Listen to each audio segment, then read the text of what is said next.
ఆయన ఒక్కసారి మాట ఇస్తే మాట తప్పే మనిషి కాదు. ఆయన ఒక్కసారి ఆయన మైండ్‌లో పెట్టారంటే అది మాట తప్పరు.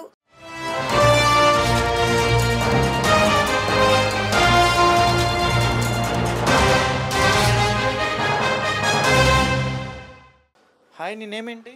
నా పేరు శివదినేష్. Okay, fine. ఏ క్లాస్ చదువుతున్నావు? నేను 6th క్లాస్ చదువుతున్నా. Okay, what about deputy CM గారి గురించి ఏం చెప్తావు? సో పవన్ కళ్యాణ్ గారు అంటే ఎక్కువ లైకింగ్ అని చెప్పావు కదా మూవీస్లో చూసి. కమింగ్ టు ఇప్పుడు డిప్యూటీ సీఎం గారు ఉన్నారు కదా, పొలిటికల్లో ఉన్నారు కదా, మరి డిప్యూటీ సీఎం సార్ని చూస్తే ఎలా అనిపిస్తుంది? అసెంబ్లీలో చూడడం కానీ లీడర్గా చూస్తున్నావు కదా.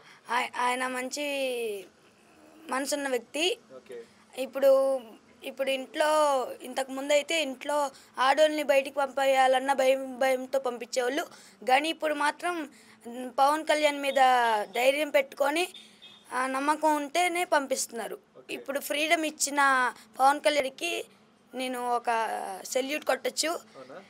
ఎందుకు అంత లవ్లీగా, ఎందుకు అంత సెల్యూట్ కొట్టాలి అని అంత అభిప్రాయం ఎందుకు వచ్చింది? అంటే ఆయన మంచి మనసున్న వ్యక్తి. ఎవరికైనా ఇప్పుడు అన్యాయం జరుగుతుందంటే ఒక 2 నిమిషాల్లో అక్కడ ఉండే వ్యక్తి. కాచిన అసలు పవన్ కళ్యాణ్ రావడం వల్లే సేఫ్టీ ఉండదు ఆడవాళ్ళకని అంటున్నారు. మరి నువ్వేమో పవన్ కళ్యాణే మంచి ప్రొటెక్షన్ ఇస్తున్నాడు అంటున్నావు. మరి ఇంతకు ముందు అయితే మరి బయటికి వెళ్తే ఏమో ఆడవాళ్ళు కనపడకుండా పోయేవాళ్ళు. ఈసారి అయితే మంచిగా ఎన్నింటికి ఇప్పుడు నైట్ 2:30కి వెళ్ళినా మళ్ళీ వస్తున్నారు.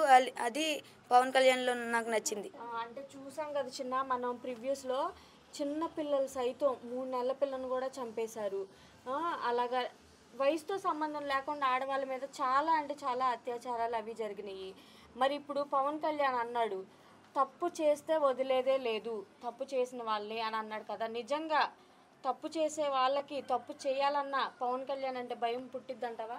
పుట్టాల్సిందే. ఎందుకంటే ఆయన ఒక్కసారి మాట ఇస్తే మాట తప్పే మనిషి కాదు. ఆయన ఒక్కసారి ఆయన మైండ్‌లో పెట్టారంటే అది మాట తప్పరు. చూద్దాం మరి ఏం చేస్తారు. సినిమా నటుడు కదా, ఇంతకు ముందు అన్నారు కదా సినిమాల్లో చేసేవాడికి ఏం తెలుస్తుంది రాజకీయాల గురించి అని. దానికే కదా ఇంతసేపు పాలిటిక్స్లో ఇంత చేసింది, డిప్యూటీ సీఎంగా నిలిచింది. మరి ఇప్పుడు నువ్వు స్కూల్కి వెళ్తున్నావు కదా, రోడ్ల పరంగా చూసుకుంటే ఎలా ఉంది? రోడ్లు అనేది సాఫ్ట్గా ఉంది. ఇంతకుముందు అయితే గట్టుకులు మట్టిగా ఉండేది. టైర్లు పంచర్ అయిపోయాయి, అన్నీ అయిపోతే ఈసారి మాత్రం మంచిగా వెళ్తున్నాం బస్సులో. నమ్మకం ఉందా పవన్ కళ్యాణ్ గారు రోడ్లు మొత్తం ఫినిష్ చేస్తారు అని? అసలు పిచ్చి నమ్మకం ఉంది నాకు. ఏమో మధ్యలోనే వదిలేయచ్చు కదా. అంటే ఆయన మధ్యలో వదిలేసే వ్యక్తి కాదండి. అబ్బా, ఎందుకు చిన్న అంత నమ్మకం నీకు అసలు ఈ వయసులో పవన్ కళ్యాణ్ మీద?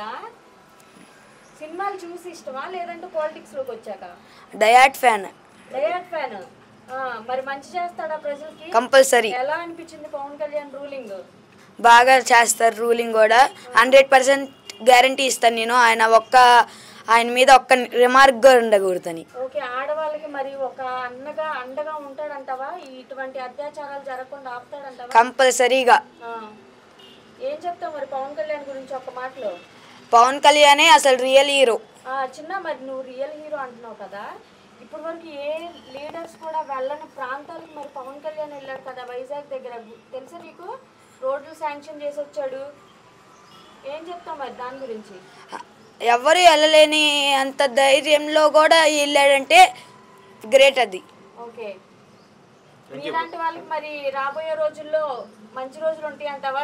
స్టడీస్ పరంగా 100%గా మంచి రోజులు, 100%గా ఎడ్యుకేషన్ మాత్రం మంచిగా తెస్తాడు. ఓకే, డెవలప్మెంట్స్ ఉంటాయి అంటావా? కంపల్సరీ.